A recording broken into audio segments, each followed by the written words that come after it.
This your boy Ricky.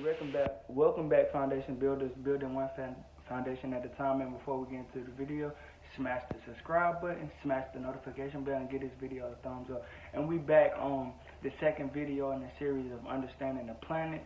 The previous video was the sun. Today we're gonna talk about the moon, and the moon is emotions, and is ruled by Cancer. And the house that is in, the fourth house, that's the house of home and roots. I'm a Cancer, I'm emotional, but it's in the 11th house. Okay, the moon is your emotions. It's the inner you. It's your intuition. It's what leads you and guides you. It's the mother. It's the yin principle. It's the receptive one. Okay, coupled with the sun and the ascendant, the moon is one of the vital parts of a chart because that's how you act. That's the true you. That's who you is behind closed doors. Okay. It describes our emotional reactions to different situations. You might have a moon in Pisces, and it's a great placement to have. So you might react emotionally. You might go with the flow. You might be aloof. You might need to recharge, but it's mutable. You might have it in Leo, where you like to be praised and things of that nature. You might have it in Gemini, where it's hard for you to understand how somebody feels. You know what I'm saying?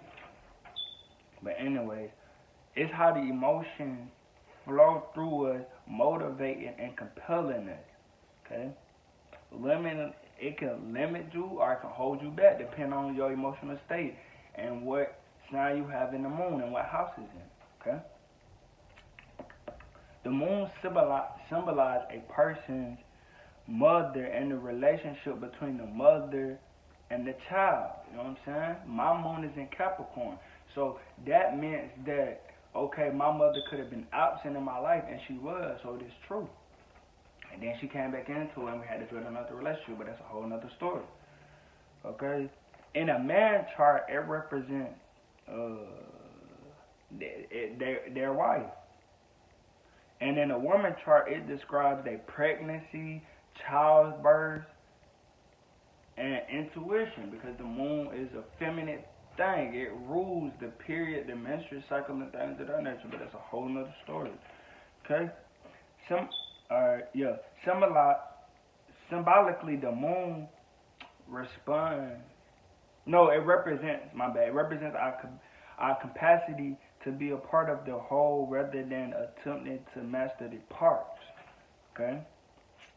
It acts that we become whatever it is that we seek. So this your subconscious mind is a very powerful thing.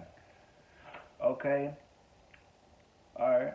As Earth satellites, the moon moves more swiftly than any of the other planets, and it takes 28 days.